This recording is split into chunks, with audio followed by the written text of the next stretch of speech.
22 मार्च 1959 में एक 20 साल का लड़का अपने 7 दोस्तों के साथ डेर्बीशायर नाम की एक केव के अंदर चला गया। ये लोग उस केव के नए हिस्सों को फाइंड करने के लिए मजीद आगे चले गए। इस लड़के को ऐसी चीज का पता था जिसकी डिस्कवरी करते हुए वो ऐसी मुसीबत में फंसकर मर गया जिससे पूरी दुनिया के होश उड़ गए और इससे यूके की नेवी पूरी तरह से हिल गई। आखिर वो चीज क्या थी, ये कमाल की इन्फॉर्मेशन आप जानेंगे आज की इस वीडियो में, तो पूरी वीडियो वॉच कीजिएगा। 28 जुलाई 1938 को नील मोस पैदा हुआ जो बचपन से ही बहुत ज्यादा एक्टिव था। उसकी फैमिली फाइनेंशियली स्ट्रॉन्ग थी जिसकी वजह से इसने अच्छे इंस्टीट्यूट से अपनी एजुकेशन हासिल की। अपनी ग्रेजुएशन की स्टडी के लिए ये ऑक्सफोर्ड में चला गया। वहाँ पर हर कैटेगरी के मुख्तलिफ तरह के क्लब होते हैं जिसमें आप अपने शौक को देखते हुए पार्टिसिपेट कर सकते हैं। उस लड़के ने ब्रिटिश स्पेलियोलॉजिकल एसोसिएशन क्लब को चूज किया। इस कैटेगरी में मुख्तलिफ केव्स को स्टडी किया जाता है। इस क्लब में रहते हुए इस लड़के का काम मुख्तलिफ तरह की केव्स को फाइंड करके उन्हें एक्सप्लोर करना था। तो 22 मार्च 1959 के दिन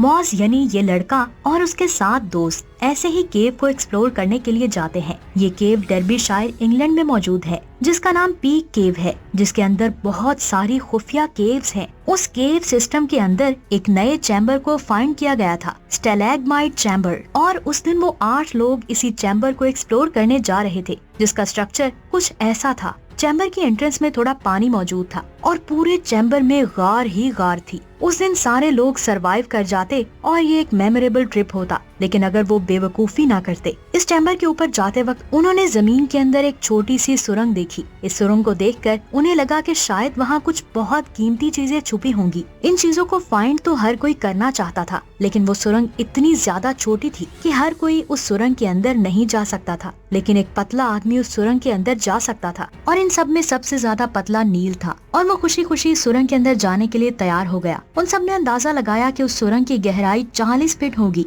लेकिन बैकअप के लिए 75 फीट की सीढ़ी अंदर डाल दी ताकि अगर वो सुरंग उनके अंदाजे से बड़ी भी निकली तब भी मॉज के आने और जाने में कोई प्रॉब्लम ना आए। दोपहर के 3:30 बजे मॉज ने नीचे उतरना शुरू किया। 12 फीट तक उसे कोई भी प्रॉब्लम नहीं आई, लेकिन 12 फीट नीचे जाते ही एक हार्ड टर्न आया। ये टर्न करीब 10 फीट बड़ा था। उसको पार करने के लिए मॉज को अपनी बॉडी को बेंड करके नीचे जाना था। टर्न के बाद 18 फीट की सुरंग थी जिसके लिए उसको एक बार फिर से अपने आप को बेंड करना था। नीचे उतरते हुए उसने देखा कि नीचे का रास्ता पत्थरों की वजह से ब्लॉक था। इन पत्थरों को हटाने के लिए उसने अपनी बॉडी को हिलाना शुरू किया जिससे रास्ता थोड़ा बहुत क्लियर भी हुआ। इस अमल की वजह से जो सीढ़ी बैकअप के लिए डाली गई थी वो वहीं जाम हो गई। कोशिश करने के बाद भी वो सीढ़ी जाम ही रही। उसके बाद उसने ऊपर आने की कोशिश की, लेकिन वो जगह इतनी ज्यादा पतली थी कि उसके पाँव ऊपर उठ ही नहीं रहे थे। इसलिए उसने अपने दोस्तों को आवाज दी कि मुझे ऊपर खींचो। उन्होंने सीढ़ी को ऊपर खींचना शुरू किया जिससे वो ऊपर आने लगा, लेकिन वहाँ टर्न था। वहाँ पर जाकर सीढ़ी फिर से ब्लॉक हो गई।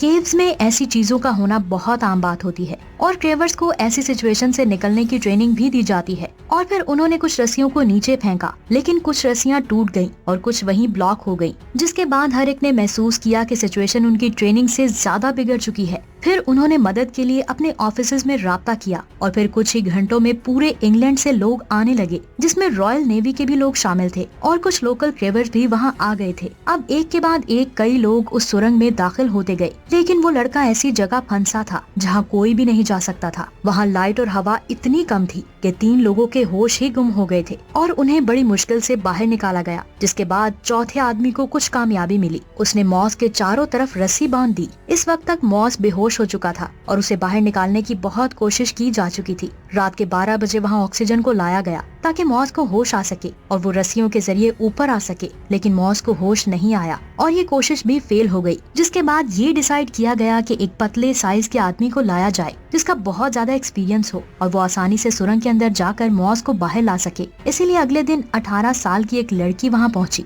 वहाँ मौजूद लोगों ने ये भी कहा कि इस लड़की के शोल्डर की हड्डी को तोड़ दिया जाए और उसे आसानी से ऊपर उठाया जाए, क्योंकि शोल्डर को तोड़ने के बाद उसकी बॉडी रिलैक्स हो जाएगी और उसे ऊपर उठाना आसान होगा। लेकिन कोई उस लड़की के पास पहुंच ही नहीं पाया कि कोई इस टास्क को अच्छे से कर सके। 24 घंटे गुजर चुके थे, लेकिन हर कोशिश नाकाम हो रही थी। वहाँ मौजूद लोग सुरंग में ऑक्सीजन भेज रहे थे ताकि मॉस को ऑक्सीजन मिल सके। एक के बाद एक लोग नीचे जा रहे थे, लेकिन कोई भी मॉस तक नहीं पहुँच पा रहा था। कुछ टाइम के बाद बारिश होने लगी और हालात और भी ज्यादा खराब हो गए, जिसकी वजह से सेफ्टी के लिए सबको कुछ टाइम के लिए बाहर आना पड़ा। जब बारिश कम हुई तो एक डॉक्टर ये चेक करने सुरंग के करीब गया कि क्या मॉस की सांस चल रही है या नहीं, लेकिन मॉस की सांसें रुक चुकी थीं और वो मर चुका था। एग्जैक्ट टाइम का किसी को नहीं पता, लेकिन एस्टिमेट के हिसाब से मॉस की डेथ टाइम 24 मार्च सुबह 3 बजे डिसाइड किया गया। वहाँ मौजूद लोग मॉस की बॉडी को लेने के लिए वहाँ जाने वाले थे, लेकिन उसके फादर ने कहा कि अब उसकी लाश को लाने के लिए कोई भी अपने आप को खतरे में ना डाले,